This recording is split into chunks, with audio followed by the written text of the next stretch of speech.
Pursuing a motorcycle accident is quite different than an auto accident in several respects.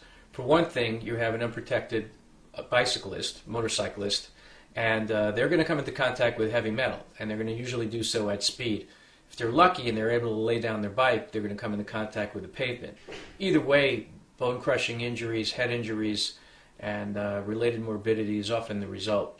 Now, when you're litigating a case or even trying to settle a case with the adjuster, there is an awareness of a natural prejudice against motorcycle drivers. For some reason, the average person on the jury, or at least the significant minority of those individuals on the jury, don't believe that the motorcyclist has the same right to the road as you do. Your adjuster is going to be hammering their defense counsel to advise you that nobody likes motorcycle drivers, that they're reckless by nature, that's why they're on a motorcycle, and that prejudice is going to come into play both in negotiation and in actual trial settings. So when you're going through a trial, you have to almost overcome that process. Sometimes the prejudice that you're dealing with, you actually see it initiate at the very beginning. For example, the police officer may take a jaundiced view of the motorcyclist's conduct. They may even make reference to the fact that they weren't wearing certain safety equipment, or there's a presumption on the part of the motorcyclists, the police officer, that the motorcyclist must in somehow been responsible for their own harm.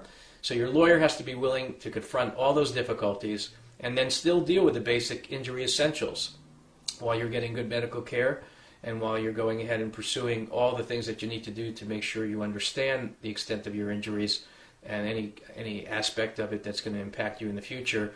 It's essential that your lawyer is basically able to work with you and doesn't actually have the same prejudices that the police and some of the members of the jury might when it comes to you being involved in an accident.